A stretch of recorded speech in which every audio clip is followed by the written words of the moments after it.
लोकसभा चुनाव जब शुरू हुए तो चुनाव प्रचार में सबसे बड़ा नारा बीजेपी का यही था, बहुत हुई महंगाई की मार, अब की बार बीजेपी सरकार। बहुत हुआ भ्रष्टाचार, अब की बार मोदी सरकार। और वाकई यकीन मानिए कि जो उस वक्त यूपीए सरकार हुआ करती थी उससे जनता त्रस्त थी और यही कारण था प्रधानमंत्री के लिए नरेंद्र मोदी के नाम का ऐलान हुआ तो जनता ने आंख मूंद कर कमल पर बटन दबाया। प्रचंड बहुमत के साथ सत्ता में बीजेपी पहली बार बहुमत के साथ आई और 5 साल तक सरकार चली। बीजेपी ने अपने कई वादे पूरे किए।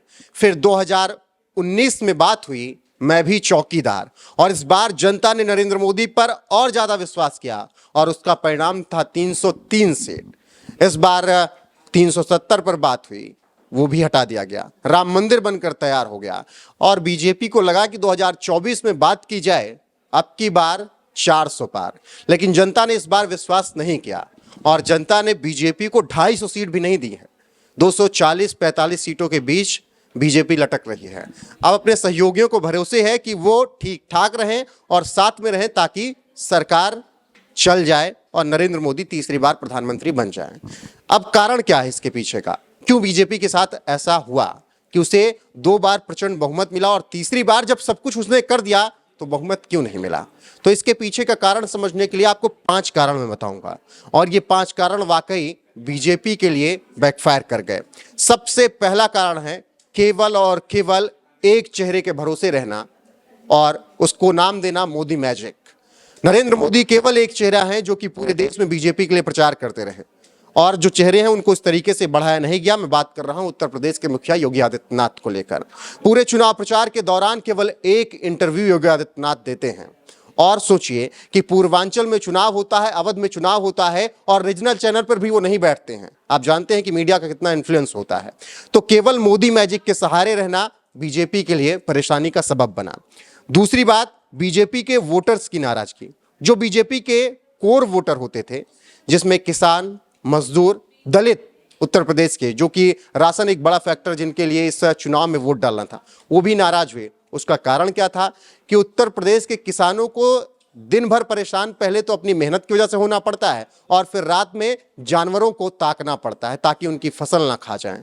और एक बड़ा मुद्दा उत्तर प्रदेश में रहा, इसीलिए 40 सीटें भी बड़ी मुश्किल से उत्तर प्रदेश में बीजेपी को मिली हैं और कोर वोटर भी इससे नाराज हुआ। किसान कोर वोटर रहा क्योंकि 6,000 रुपए मिल रहे थे, अच्छी तरीके से किसानों को सब्सिडी मिल रही थी, लेकिन फिर भी किसान इसी वजह से नाराज हुए कि रात रात भर जगना पड़ा अपने गेहूं, अपने धान, अपनी दाल को बचाने के लिए। अब अगर तीसरे कारण पर बात करें तो महंगाई। 14 में बात हो रही थी कि बहुत हुई महंगाई की मार, अब की बार मोदी सरकार। लेकिन 24, 10 साल बाद परिस्थितियां ठीक बीजेपी के लिए उल्टी हो गई और महंगाई अपने चरम पर पहुंची।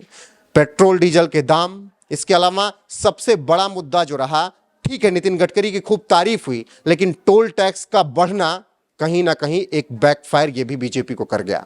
टोल टैक्स बढ़े 50-50 रुपए एक तरफ, वो भी 100 किलोमीटर के लिए। तो ये बीजेपी के लिए एक बड़ा जो मुद्दा रहा जिससे जनता नाराज हुई। महंगाई उसमें एक अहम हिस्सा थी।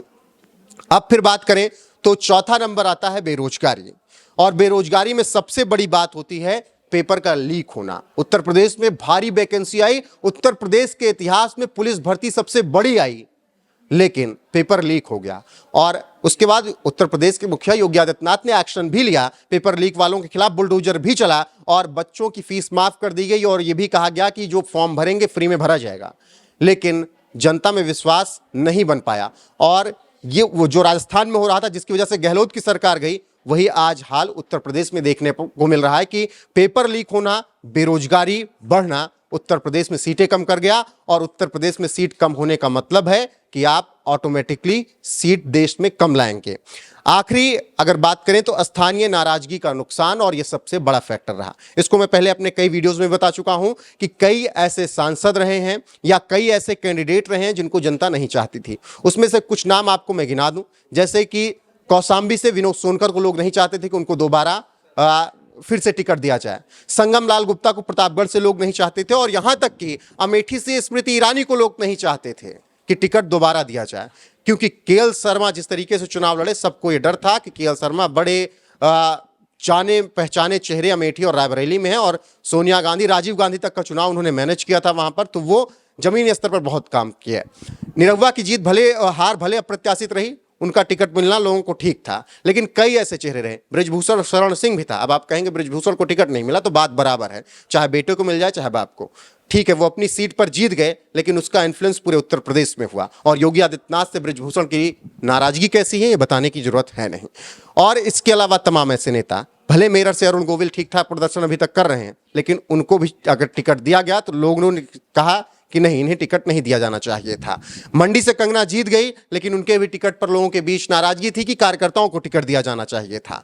ऐसे में उत्तर प्रदेश से एक लिस्ट आई थी सूत्रों के हवाले से, जो केंद्र भेजी गई थी कि इन नामों को दिया जाए टिकट, लेकिन नड्डा, मोदी, शाह नहीं माने और उसका खामियाजा आज बीजेपी को भुगतना पड़ रहा है। तो ये 5 कारण रहे जिसकी वजह से बीजेपी इस चुनाव में बहुमत के आंकड़े को नहीं छू पाई और अब चरण वंदना कर रही है चंद्रबाबू नायडू की, जीतन राम मांझी की और नीतीश कुमार की। अगर सब कुछ ठीक रहा तो नरेंद्र मोदी प्रधानमंत्री बनेंगे, वरना देश नई सुबह देखेगा। फिलहाल आगे जो अपडेट आएगी आप तक जरूर पहुंचाएंगे। फिलहाल के लिए बस इतना है।